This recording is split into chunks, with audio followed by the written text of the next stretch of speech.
Hello guys, வணக்கம் and welcome back to சிறப்பு media 2.0. இந்த வீடியோவில் நம்ம எதை பற்றி பார்க்க போகிறோம் அப்படின்னு பார்த்தீங்கன்னா, பிக் பாஸ் சீசன் 7ஓட 13வது வாரத்துக்கான 2வது நாளுக்கான காலை நேர ஓட்டிங் முடிவுகளை தான் இந்த வீடியோவில் முழுசாக பார்க்க போகிறோம். ஸோ இந்த வீடியோ போகிறதுக்கு முன்னாடி வழக்கம் போல் சப்ஸ்கிரைப் பண்ணாதவங்க சப்ஸ்கிரைப் பண்ணி வச்சுக்கோங்க. பக்கத்தில் ஒரு பெல் ஐக்கான் இருக்கும், அதையும் ப்ரெஸ் பண்ணி ஹாலில் போட்டுக்கோங்க. அப்போ தான் நாங்கள் அப்டேட் பண்ணுற ஒவ்வொரு விஷயம் உங்களுக்கு நோட்டிஃபிகேஷன் வந்து சேரும். அதை தாண்டி இந்த வீடியோக்கு அட்லீஸ்ட் ஒரு 500 லைக்கான எதிர்பார்க்குறோம். ஸோ லைக்கை போடுங்க, வீடியோ பாருங்கள். வாங்க இந்த வீடியோ கொண்டு வந்து போகலாம். இந்த வாரத்தை பொறுத்த வரலையும் 7 பேர் வந்து நாமினேட் ஆயிருக்காங்க. அவங்களாம் யார் அப்படிங்கிறத பார்த்துடுவோம். தினேஷ், மணி, விஜய், விஷ்ணு, ரவீனா, மாயா மற்றும் நிக்சன் அவர்கள். இந்த 7 பேரில் யார் யார் எந்தெந்த பொசிஷனில் இருக்காங்க, யார் எவ்வளோ ஓட்டிங்ஸ் எல்லாம் வாங்கியிருக்காங்க, யார் மேலேருந்து கீழே வந்திருக்காங்க, கீழேருந்து மேலே போயிருக்காங்க அப்படிங்கிறதையும் டீட்டெயிலாகவும் விலாவரியாகவும் வந்து பார்த்துடுவோம். இந்த 7 பேர் கொண்ட பட்டியலில் நம்பர் 1 பொசிஷனில் யார் இருக்காங்க அப்படின்னு பார்த்தீங்கன்னா, நம்மளோட தினேஷ் அவர்கள் தான் வந்து இருந்துகிட்ருக்காரு. ஸோ இவர் பட்டையை கலைப்பெற்றிருக்காரு ஓட்டிங்ஸில் அப்படின்னே வந்து சொல்லலாம். ஸோ இப்போ இவர் வாங்கிய ஓட்டுகளுடைய எண்ணிக்கை அப்படின்னு பார்த்தீங்கன்னா 45,465 ஓட்டுகளாகும். பர்சன்டேஜ் வைஸ் அப்படின்னு சொல்லி பார்க்கும்போது நேற்றுக்கு இரவு நேர முடிவின் போது 24.82% இருந்த தினேஷ் அவர்கள் இப்போ 24.66% வந்து இருந்துகிட்ருக்காரு. நம்மளோட தினேஷ் அவர்கள் ஒரு நல்ல பர்ஃபார்மன்ஸ், நல்ல ஓட்டிங்ஸ், நல்லா வாங்கிட்டு ஒரு நல்ல பர்ஃபார்மன்ஸாக வந்து பண்ணிகிட்ருக்காப்புல தினேஷ் அவர்கள். உள்ளியும் சரி வெளியும் சரி, அதனால தான் இவ்வளோ வாக்குகள் வந்து வாங்கிட்டு இருக்காரு கம்பேரிங் வித் அனதர் பர்சன்ஸ் எல்லாம். அதே மாதிரி இந்த 7 பேர் நாமினேஷன் ஒன்று இருக்குல்ல, இது 13வது வாரம் நாமினேஷன் வேறு. ஸோ அதனால் ரொம்பவே டஃப்பாக தான் இருக்கும். அந்த டஃப்லேயும் ஒரு நம்பர் 1 பொசிஷனில் இருக்கார் அப்படின்னா கண்டிப்பாக அவருக்கு ஒரு மிகப்பெரிய ஒரு பிக் அப்ளாஸ் வந்து நம்ம கொடுத்து தான் ஆகணும். அதுக்கடுத்ததான் செகண்ட் பொசிஷனில் யார் இருக்காங்க அப்படின்னு பார்த்தீங்கன்னா உங்களுக்கு ரொம்பவே ஆச்சரியமாக இருக்கும். அவர் தான் வந்து பார்த்திங்க அப்படின்னா நம்மளோட மணிச்சந்திரா அவர்கள். ஸோ அவர் வாங்கிய ஓட்டுகளோட எண்ணிக்கை அப்படின்னு பார்த்தீங்கன்னா 35,980 ஓட்டுகளாகும். பர்சன்டேஜ் வைஸ் அப்படின்னு சொல்லி பார்க்கும்போது 19.32% நேற்றுக்கு இரவு நேர முடிவின் போது வந்து இருந்தார். இப்போ 19.52% வந்து இருந்துகிட்ருக்காரு மணிச்சந்திரா அவர்கள். ஸோ இவரும் ஒரு நல்ல பர்ஃபார்மன்ஸ் வந்து பார்த்திங்க அப்படின்னா வச்சு வெளுத்து கட்டிகிட்ருக்காரு அப்படின்னே வந்து சொல்லலாம் வீட்டுக்குள்ளே. அண்ட் அதே மாதிரி தான் ஓட்டிங்ஸும் வந்து பார்த்திங்க அப்படின்னா சூப்பராக வந்து விழுந்துட்டுருக்கு. ஆரம்ப காலகட்டத்தில் மணிச்சந்திரா அவர்களுக்கு ரவீனாவோட வாக்குகள் தான் வந்து விழுது அப்படின்னு சொல்லிட்டு பல விமர்சனங்கள் வந்து இருந்தது. ஆனால் இப்போது மணிச்சந்திராவுக்குன்னு தனி ஃபேன் பேசஸ் வந்து இருக்கிற மாதிரி தான் வந்து தெரியுது. ஏன்னா ரவீனா அவர்கள் 5வது பொசிஷனில் இருக்காங்க, இவர் செகண்ட் பொசிஷனில் வந்து இருக்கார். அதுக்கடுத்தா 3வது பொசிஷனில் யார் இருக்காங்க அப்படின்னு பார்த்தீங்கன்னா நம்மளோட விஷ்ணு தான் வந்து இருந்துகிட்ருக்காரு. ஸோ செம்ம தாறுமாறான வாக்குகளும் வாங்கியிருக்காரு. எவ்வளோ அப்படின்னு பார்த்தீங்கன்னா 27,022 ஓட்டுகளாகும். பர்சன்டேஜ் வைஸ் அப்படின்னு சொல்லி பார்க்கும்போது 13.3% நேற்றுக்கு இரவு நேர முடிவின் போது வந்து இருந்தார். இப்போ 14.66% வந்து இருந்துகிட்ருக்காரு. ஸோ அப்படியே டோட்டலாக வந்து பார்த்திங்க அப்படின்னா ஓட்டிங்ஸ் வந்து இன்க்ரீஸ் ஆகிருக்கு விஷ்ணுவை பொறுத்தவரையிலையும். ஸோ எதுக்காக சொல்கிறேன் அப்படின்னு பார்த்தீங்கன்னா 13.3% நேற்றுக்கு இருந்தார். இன்றைக்கி 14.66% வந்து இருந்துகிட்ருக்காரு. ஸோ அதன் காரணமாக தான். அதே மாதிரி இவர் இந்த வாரத்தோட தொடக்கத்தில் வந்து 4வது பொசிஷனில் ஆரம்பித்தார். இப்போது 4th பொசிஷன்லேருந்து 3rd பொசிஷனுக்கு வந்து போயிருக்காப்புல. ஸோ அந்தளவுக்கு வந்து வாக்குகளும் வாங்கியிருக்காரு. அதுக்கடுத்தா 4th பொசிஷனில் யார் இருக்காங்க அப்படின்னு பார்த்தீங்கன்னா விஜய் வர்மா வந்து இருந்துகிட்ருக்காரு. ஸோ அவர் வாங்கிய ஓட்டுகளோட எண்ணிக்கை அப்படின்னு பார்த்தீங்கன்னா கிட்டத்தட்ட 26,123 ஓட்டுகளாகும். பர்சன்டேஜ் வைஸ் அப்படின்னு சொல்லி பார்க்கும்போது 15.27% நேற்றுக்கு இரவு நேர முடிவின் போது வந்து இருந்தார். இப்போது 14.17% வந்து இருந்துகிட்ருக்காரு விஜய் வர்மா அவர்கள். ஸோ நானும் வந்து ஆச்சரியத்தோடு வந்து பார்த்தேன், எப்படா விஜய் வர்மா 3வது பொசிஷனில் வந்து இருக்காப்புல அப்படிங்கிற மாதிரி. ஸோ இப்போ விஷ்ணு அவர்கள் அதிகப்படியான வாக்குகள் வந்து வாங்கினதுனால 4th பொசிஷன்லேருந்து 3rd பொசிஷனுக்கு வந்து போயிட்டாப்புல. விஜய் வர்மாவோட பர்சன்டேஜ் ஆஃப் ஓட்டிங்ஸ் வந்து கம்மியாயிடுச்சு. சொல்லப்போனால் 15.27% நேற்று இரவு நேர முடிவின் போது வந்து இருந்தாங்க. இப்போ 14.17 தான். ஓகேங்களா, அதாவது 1.10% வந்து பார்த்திங்க அப்படின்னா அப்படியே கம்மியாக இருக்குது. ஸோ அதன் காரணமாக 4th பொசிஷனுக்கு வந்து போயிருக்காப்புல. அதுக்கடுத்தா 5th பொசிஷனில் நம்மளோட ரவீனா அவர்கள் வந்து இருக்காங்க. அவங்க வாங்கிய ஓட்டுகளோட எண்ணிக்கை அப்படின்னு பார்த்தீங்கன்னா 19,359 ஓட்டுகளாகும். பர்சன்டேஜ் வைஸ் அப்படின்னு சொல்லி பார்க்கும்போது 11.32% நேற்றுக்கு இரவு நேர முடிவின் போது வந்து இருந்தாங்க. இப்போது 10.5% வந்து இருந்துகிட்ருக்காங்க ரவீனா அவர்கள். ஸோ பயங்கரமான சரிவில் தான் வந்து இருக்குது ரவீனாவுக்கு வந்து பர்சன்டேஜ் ஆஃப் ஓட்டிங்ஸு. கிட்டத்தட்ட 11லேருந்து அப்படியே 10க்கு வந்திருக்காங்க அப்படின்னா ஏகப்பட்ட வாக்குகள் வந்து கம்மியாக இருக்குது அப்படின்னு தான் அர்த்தம். ஆனாலும் கூட இவங்க வந்து 5th பொசிஷனில் வந்து இருக்காங்க. பட் இந்த வாரத்தோட தொடக்கத்தில் இவங்க ஆரம்பிக்கும் போது 7th பொசிஷனில் வந்து ஆரம்பித்தாங்க. ஓகே, ரவீனா தான்டா இந்த வாரம் அவுட்டு அப்படிங்கிற மாதிரி தான் யோசிச்சுட்டு இருந்தேன். பட் ஒரு மிகப்பெரிய ஒரு பவுன்ஸ் பேக் வந்து கொடுத்து 5th பொசிஷனுக்கு வந்து வந்தாங்க நேற்றுக்கு இரவு நேர முடிவின் போது. அதுக்கப்புறம் வந்து பார்த்தீங்க அப்படின்னா இப்போ 5th பொசிஷனில் கண்டினியூவாக இருக்கார். ஒன்று.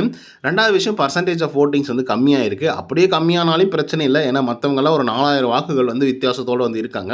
அடுத்ததாக 6th பொசிஷனில் நம்மளோட மாயா அவர்கள் தான் வந்து இருக்காங்க. அவங்க வாங்கிய ஓட்டுக்களுடைய எண்ணிக்கை அப்படின்னு பார்த்தீங்கன்னா 15,308 ஓட்டுகள் ஆகும். பர்சன்டேஜ் வைஸ் அப்படின்னு சொல்லி பார்க்கும்போது 8.06% நேற்றுக்கு இரவு நேர முடிவின் போது வந்து இருந்தாங்க. இப்போ 8.3% வந்து இருந்துட்டுருக்காங்க மாயா அவர்கள். ஸோ பெரிய அளவில் பர்சன்டேஜ் ஆஃப் ஓட்டிங்ஸும் சரி பெரிய அளவில் மாற்றங்களே வந்து நிகழலை. எவ்வளோ வந்து அவர்லி வாக்குகள் வாங்கிட்டு இருக்காங்களோ அதே அவர்லி வாக்குகள் தான் இப்பயும் வந்து வாங்கிட்டு இருக்காங்க.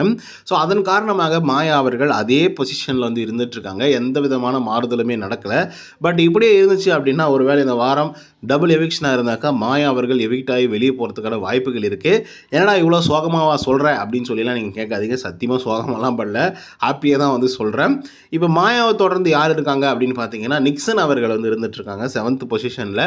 அவர் வாங்கிய ஓட்டுகளுடைய எண்ணிக்கை அப்படின்னு பார்த்தீங்கன்னா 15,085 ஓட்டுகளாகும். பர்சன்டேஜ் வைஸ் அப்படின்னு சொல்லி பார்க்கும்போது 7.91% வந்து இருந்துட்டு இருந்தாப்புல நேற்றுக்கு இரவு நேர முடிவின் போது. பட் இப்போ வந்து பார்த்தீங்க அப்படின்னா 8.18% வந்து இருந்துட்டுருக்காரு நிக்சன். ஸோ ஒரு நல்ல பர்ஃபார்மன்ஸ் வந்து பார்த்தீங்க அப்படின்னா கொடுத்துட்ருக்காப்புல வீட்டுக்குள்ளே. எப்படி அப்படின்னு பார்த்தீங்கன்னா இவங்களாம் ரவுண்டு கட்டி அடிக்கணும், நம்ம தான் கரெக்டு, நம்மளாம் ஜாலியாக இருக்கணும், ஜாலியாக இருக்கிறதுக்காக தான் வந்துருக்கிறோம், நம்ம ஜாலி பண்ணுறதெல்லாம் இவங்கெல்லாம் கேள்விகளாக கேட்குறாங்களே, ஸோ அதனால் ரவுண்டு கட்டி இவங்களை வந்து அடிக்கணும் அப்படிங்கிற முடிவோடு வந்து இருந்துட்டுருக்காப்புல. ஏன்னா நேற்றுக்கு நடந்த ஓப்பன் நாமினேஷன்லேயே வந்து பயங்கரமாக வந்து பார்த்திங்கன்னா கோவப்பட்டாப்புல. பயங்கரமாக கோவப்பட்டதின் வெளிப்பாடுகள் தான் இந்த ஓட்டிங்ஸ் அப்படின்றது எல்லாருக்குமே வந்து தெரிஞ்ச ஒரு உண்மை தான். பட் நிக்சன் என்னைக்கு புரிஞ்சுக்க போகிறாரு அப்படின்றதெல்லாம் வந்து தெரியல. அவர் புரிஞ்சுக்கிட்டும் புரிஞ்சிக்கலாம் இருக்கட்டும். எப்படி பார்த்தாலும் இந்த வாரம் கடைசி வாரமாக இருக்கிறதுக்கான வாய்ப்புகள் இருக்குது. ஒருவேளை மாயாவை சேவ் பண்ணணும் அப்படின்னு நினச்சா கூட ரவீனா அவர்களையும் நிக்சன் அவர்களையும் எவிக்ட் பண்ணி வெளியே அனுப்புவாங்க.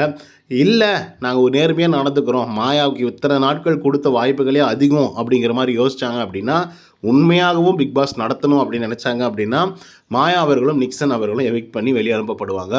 ஆனாலும் அதெல்லாம் நடக்குமா அப்படின்னு கேட்டிங்கன்னா அது கொஞ்சம் பெரிய டவுட்டு தான். ஏன் அப்படின்னு பார்த்தீங்கன்னா இந்த தடவை மாட்டிருக்கிற ஆடுங்க 2 ஆடு வேறு. ஒரு ஆடு இருந்தால் கூட எப்படியோ ஒன்று காப்பாற்றிருக்கலாம். அதே மாதிரி 13வது வாரம் வேறு. ஒருவேளை அந்த 7வது வாரமோ இல்லை 8வது வாரமோ அந்த மாதிரி இந்த 2 ஆடுங்களும் மாட்டிருந்துச்சுன்னா கூட ஓகே சரி காப்பாற்றலாம், நோ எவிக்ஷன் அப்படின்னு சொல்லிட்டு போர்டை போடுவாங்களே அப்பப்போ, அந்த மாதிரி போர்டை போட்டு காப்பாற்றிருப்பாங்க. இந்த வேறு 13வது வாரம் கண்டிப்பாக 2 பேரும் எவிக்ட் பண்ணியே ஆகணும். அது மட்டும் இல்லாமல் டிக்கெட் டு ஃபினாலே டாஸ்க்கெல்லாம் வேறு இருக்க போகுது.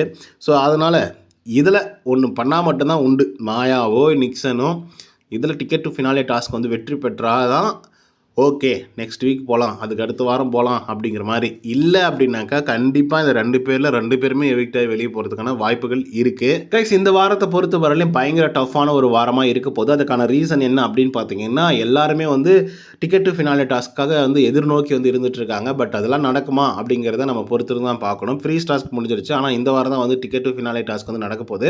இந்த வாரத்தில் யாராவது ஒரு ஆள் வந்து டிக்கெட் டு ஃபினாலே டாஸ்க் வந்து வெற்றி பெற்றுட்டாங்க அப்படின்னா நெக்ஸ்ட் வீக்கில் வந்து அவங்க நாமினேஷன்லேயே வர தேவையில்லை, எலிமினேஷனும் ஆக தேவையில்லை.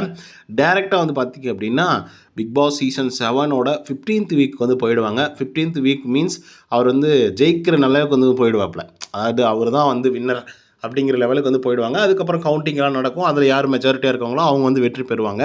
ஸோ எந்த விதமான தடையும் இல்லாமல் அவர் வந்து டேரெக்டாக ஃபைனல் ஸ்டேஜுக்கு வந்து போயிடலாம். பட் இது வந்து மிகப்பெரிய ஒரு வாய்ப்பு தான். இந்த இடத்துல அந்த வெஞ்சன்ஸ் வந்து காட்டி அதுக்கப்புறம் வேறு மாதிரி அதெல்லாம் திருப்பி இப்படி பண்ணி அப்படி பண்ணி அதை பண்ணலாம் இதை பண்ணலாம் குரூப்பாக வந்து செயல்படலாம் அப்படிங்கிற மாதிரிலாம் செயல்பட்டால் கூட அது பெனிஃபிட் ஃபார் சம்ஒன். ஓகேங்களா, அது வந்து பெனிஃபிட்டாக இருக்கும் மற்றவங்களுக்கு. ஆனாலும் அதை வந்து சரியாக பயன்படுத்திக்கிட்டால் தான் உண்டு.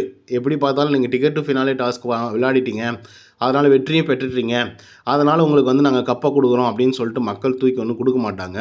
மக்கள் மனசில் இடம் பிடிச்சிருந்தா மட்டும்தான் உண்டு. அப்படி இல்லை அப்படின்னா டிக்கெட் டு ஃபினாலே டாஸ்க் நீங்கள் வின் பண்ணியும் எந்த விதமான பிரயோஜனமே இல்லை அப்படிங்கிறது தான் உண்மையும் கூட.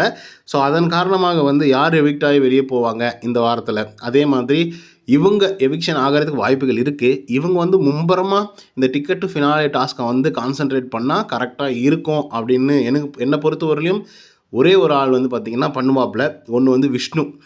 அவர் வந்து பயங்கரமாக ஹார்ட் ஒர்க் பண்ண போகிறார். ஏன்னா அவர் கேமுன்னு எப்போவுமே கேமுன்னு இருக்கக்கூடிய ஒரு ஆள். அடுத்ததாக வந்து பார்த்திங்கன்னா நிக்சன் ஓகேங்களா. விஷ்ணுக்கு வந்து அந்த விளையாடணுங்கிற ஒரு ஆர்வம் இருக்குது. பட் இருந்தாலும் கூட கொஞ்சம் அவசரப்படுறாரு. ஸோ அதனால் யார் வெற்றி பெறுவாங்க அப்படிங்கிறத பொறுத்து இருந்து பார்ப்போம். ஆனால் அது எண்ட் ஆஃப் தி வீக் தான் வந்து தெரியும். அது மட்டும் இல்லாமல் விஜய் வர்மா அதுக்கப்புறம் அர்ச்சனா இவங்க 2 பேரும் விளையாடக்கூடாது அப்படிங்கிற மாதிரி அந்த சலுகைகளிலிருந்து வந்து நீக்கப்பட்டிருந்தாங்கல்ல. ஸோ அதன் வெளிப்பாடுகள்லாம் என்ன நடக்க போகுது அப்படிங்கிறத பொறுத்திருந்து பார்ப்போம். ஓகே கைஸ், இந்த வீடியோ மூலிமா யார் எந்த பொசிஷனில் இருக்காங்க, யார் எவ்வளோ ஓட்டிங்ஸ் எல்லாம் வாங்கியிருக்காங்க அப்படிங்கிறதெல்லாம் டீட்டெயிலாகவும் விலாவரியாகவும் பார்த்துருப்பீங்கன்னு நினைக்கிறேன். ஸோ இந்த வீடியோ உங்களுக்கு வந்து பிடிச்சிருந்தா லைக் அண்ட் சப்ஸ்கிரைப் பண்ண மறந்துடாதீங்க. இன்னொரு தவணை செய்திங்கன்னா until then bye from Uday. நன்றி, வணக்கம்.